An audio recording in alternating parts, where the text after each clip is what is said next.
14वें अध्याय में श्लोक 5 से 19 तक तीनों गुणों का स्वरूप, उनके कार्य, उनका बंधन स्वरूप और बंधे हुए मनुष्य की उत्तम, मध्यम आदि गतियों का विस्तार पूर्वक वर्णन किया। श्लोक 19 तथा 20 में उन गुणों से रहित होकर भगवत भाव को पाने का उपाय और फल बताया। फिर अर्जुन के पूछने से 22वें श्लोक से लेकर 25वें श्लोक तक गुणातीत पुरुष के लक्षणों और आचरण का वर्णन किया।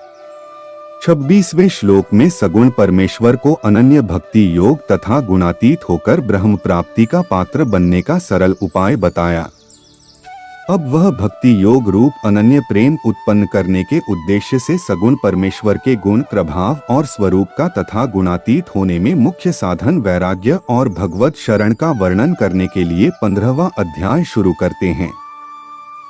इसमें प्रथम संसार से वैराग्य पैदा करने हेतु भगवान 3 श्लोक द्वारा वृक्ष के रूप में संसार का वर्णन करके वैराग्य रूप शस्त्र द्वारा काट डालने को कहते हैं।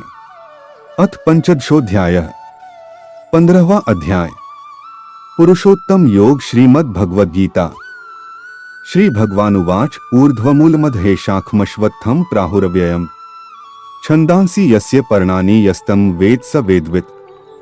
श्री भगवान बोले, आदि पुरुष परमेश्वर रूप मूल वाले और ब्रह्मारूप मुख्य शाखा वाले जिस संसार रूप पीपल के वृक्ष को अविनाशी कहते हैं तथा वेद जिसके पत्ते कहे गए हैं, उस संसार रूप वृक्ष को जो पुरुष मूल सहित तत्व से जानता है वह वेद के तात्पर्य को जानने वाला है। अधश्चोर्ध्वं प्रसृतास्तस्य शाखा गुण प्रवृद्धा विश्व प्रवाला है। अधश्च मूलान्यनुसंततानि कर्मानुबंधीनि मनुष्यलोके। उस संसार वृक्ष की तीनों गुणों रूप जल के द्वारा बढ़ी हुई और विषय भोग रूप कोंपलों वाली देव, मनुष्य और तिर्यक आदि योनि रूप शाखाएं नीचे और ऊपर सर्वत्र फैली हुई हैं तथा मनुष्य लोक में कर्मों के अनुसार बांधने वाली अहंता, ममता और वासना रूप जड़ें भी नीचे और ऊपर सभी लोकों में व्याप्त हो रही हैं। न रूपम स्यः तथोपलभ्यते नान्तो न चादिर्न च संप्रतिष्ठा। अश्वत्थमेनं सुविरूढ़मूल मसंग शस्त्रेण दृढ़ेन छित्त्वा। ततः पदं तत्परिमार्गितव्यं यस्मिन् गता न निवर्तन्ति भूयः। तमेव चाद्यं पुरुषं प्रपद्ये यतः प्रवृत्तिः प्रसूता पुराणी। इस संसार वृक्ष का स्वरूप जैसा कहा है वैसा यहाँ विचार काल में नहीं पाया जाता, क्योंकि न तो इसका आदि है और न अंत है तथा न इसकी अच्छी प्रकार से स्थिति ही है। इसलिए इस अहंता, ममता और वासना रूप अति दृढ़ मूलों वाले संसार रूप पीपल के वृक्ष को वैराग्य रूप शस्त्र द्वारा काटकर उसके पश्चात उस परम पद रूप परमेश्वर को भली भांति खोजना चाहिए, जिसमें गए हुए पुरुष फिर लौटकर संसार में नहीं आते और जिस परमेश्वर से इस पुरातन संसार वृक्ष की प्रवृत्ति विस्तार को प्राप्त हुई है, उसी आदि पुरुष नारायण के मैं शरण हूँ। इस प्रकार दृढ़ निश्चय करके उस परमेश्वर का मनन और निधिध्यासन करना चाहिए। निर्माण मोह जित्संग दोषा अध्यात्म नित्या विनिवृत्त कामाः द्वंद्वैर विमुक्ताः सुख दुःख संज्ञैर्गच्छन्त्य मूढ़ा पदम व्ययं तत्। जिसका मान और मोह नष्ट हो गया है, जिन्होंने आसक्ति रूप दोष को जीत लिया है, जिनकी परमात्मा के स्वरूप में नित्य स्थिति है और जिनकी कामनाएं पूर्ण रूप से नष्ट हो गई हैं, वे सुख दुख नामक द्वंद्वों से विमुक्त ज्ञानी जन उस अविनाशी परम पद को प्राप्त होते हैं। न तद्भास्यते सूर्यो न शशांको न पावकः यद्गत्वा न निवर्तन्ते तद्धाम परममम। जिस परम पद को प्राप्त होकर मनुष्य लौटकर संसार में नहीं आते, उस स्वयं प्रकाश परम पद को न सूर्य प्रकाशित कर सकता है, न चंद्रमा और न अग्नि ही वही मेरा परम धाम है। ममैवांशो जीवलोके जीवभूतः सनातन मनः षष्ठानीन्द्रियाणि प्रकृतिस्थानि कर्षति शरीरम यद्वाप्नोति यच्चाप्युत्क्रामतीश्वरः गृहीत्वैतानि संयाति वायुर्गन्धानि वाशा श्रोत्रम चक्षुः स्पर्शनम च रसनम घ्राणमेव च अधिष्ठाय मनश्चायम विषयानुपसेवते। इस देह में यह सनातन जीवात्मा मेरा अंश है। और वही इस प्रकृति में स्थित मन और पांचों इंद्रियों को आकर्षित करता है।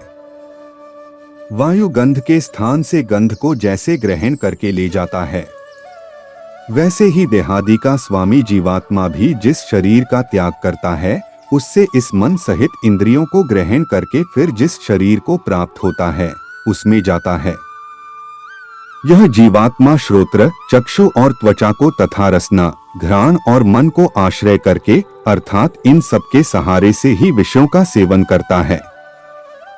उत्क्रामंतम स्थितम वापि भुंजानम वा गुणान्वितम विमूढ़ा नानुपश्यन्ति ज्ञान चक्षुषः। शरीर को छोड़कर जाते हुए को अथवा शरीर में स्थित हुए को अथवा विषयों को भोगते हुए को, इस प्रकार तीनों गुणों से युक्त हुए को भी अज्ञानी जन नहीं जानते। केवल ज्ञान रूप नेत्रों वाले विवेकशील ज्ञानी ही तत्व से जानते हैं। यतन्तो योगिनश्चैनम पश्यन्त्यात्मन्यवस्थितमय तन्तोप्यकृतात्मानो नैनम पश्यन्त्य चेतसः। यत्न करने वाले योगी जन भी अपने हृदय में स्थित इस आत्मा को तत्व से जानते हैं, किंतु जिन्होंने अपने अंतःकरण को शुद्ध नहीं किया है, ऐसे अज्ञानी जन तो यत्न करते रहने पर भी इस आत्मा को नहीं जानते। यदादित्यक्तम तेजो जगद्भास्यतेऽखिलम् यच्चंद्रमसि यच्चाग्नौ तत्तेजो विद्धि मामकम्। सूर्य में स्थित जो तेज संपूर्ण जगत को प्रकाशित करता है, तथा जो तेज चंद्रमा में है और जो अग्नि में है, उसको तू मेरा ही तेज जान। गामाविश्य च भूतानि धारयाम्यमोजसा उष्णामि चौषधीयः सर्वाः सोमो भूत्वा रसात्मकः। और मैं ही पृथ्वी में प्रवेश करके अपनी शक्ति से सब भूतों को धारण करता हूँ और रस स्वरूप अर्थात अमृतमय चंद्रमा होकर संपूर्ण औषधियों को अर्थात वनस्पतियों को पुष्ट करता हूँ। अहम वैश्वानरो भूत्वा प्राणिना देहमाश्रितः प्राणापान समायुक्तः पचाम्यन्नम चतुर्विधम्। मैं ही सब प्राणियों के शरीर में स्थिर रहने वाला प्राण और अपान से संयुक्त वैश्वानर अग्नि रूप होकर 4 प्रकार के अन्न को पचाता हूँ। सर्वस्य चाहम हृदि सन्निविष्टो मत्तः स्मृतिर्ज्ञानम पोहनम च वेदैश्च सर्वैर्मे वेद्यो वेदांत कृद वेद विदेव चाहम।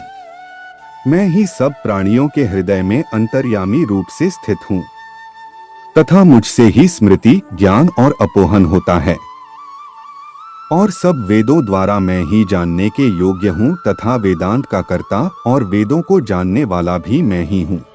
द्वाविमो पुरुषो लोकेक्षरश्चाक्षर एव च शरः सर्वाणि भूतानि कूटस्थोक्षर उच्यते। इस संसार में नाशवान और अविनाशी भी ये 2 प्रकार के पुरुष हैं। इनमें संपूर्ण भूत प्राणियों के शरीर तो नाशवान और जीवात्मा अविनाशी कहा जाता है। उत्तमः पुरुषस्त्वन्यः परमात्मेत्युदाहृतः यो लोकत्रयमाविश्य बिभर्त्य व्यय ईश्वरः। इन दोनों से उत्तम पुरुष तो अन्य ही है, जो तीनों लोकों में प्रवेश करके सबका धारण पोषण करता है। तथा अविनाशी परमेश्वर और परमात्मा इस प्रकार कहा गया है। यस्मात् क्षरमति तो हमक्षरादपि चोत्तमः अतोस्मि लोके वेदे च प्रथितः पुरुषोत्तमः। क्योंकि मैं नाशवान जड़वर्ग क्षेत्र से सर्वथा अतीत हूँ और अविनाशी जीवात्मा से भी उत्तम हूँ, इसलिए लोक में और वेद में भी पुरुषोत्तम नाम से प्रसिद्ध हूँ। यो मामेवं समूढ़ो जानाति पुरुषोत्तम स सर्वविद भजति माम सर्वभावेन भारत। हे भारत, जो ज्ञानी पुरुष मुझको इस प्रकार तत्व से पुरुषोत्तम जानता है, वह सर्वज्ञ पुरुष सब प्रकार से निरंतर मुझ वासुदेव परमेश्वर को ही भजता है। इति गुह्यतमं शास्त्रमिद मुक्तम मया नघ एतद् बुद्ध्वा बुद्धिमान स्यात् करितकित्यश्च भारत। हे निष्पाप अर्जुन, इस प्रकार यह अति रहस्ययुक्त गोपनीय शास्त्र मेरे द्वारा कहा गया। इसको तत्व से जानकर मनुष्य ज्ञानवान और कृतार्थ हो जाता है।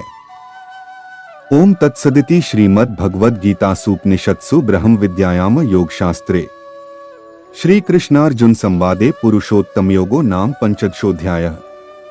इस प्रकार उपनिषद, ब्रह्म विद्या तथा योग शास्त्र रूप श्रीमद् भगवद गीता के श्री कृष्ण अर्जुन संवाद में पुरुषोत्तम योग नामक 15वां अध्याय संपूर्ण हुआ। यदि आपको हमारे वीडियो पसंद आते हैं तो कृपया हमारे चैनल को लाइक, शेयर और सब्सक्राइब करें। धन्यवाद।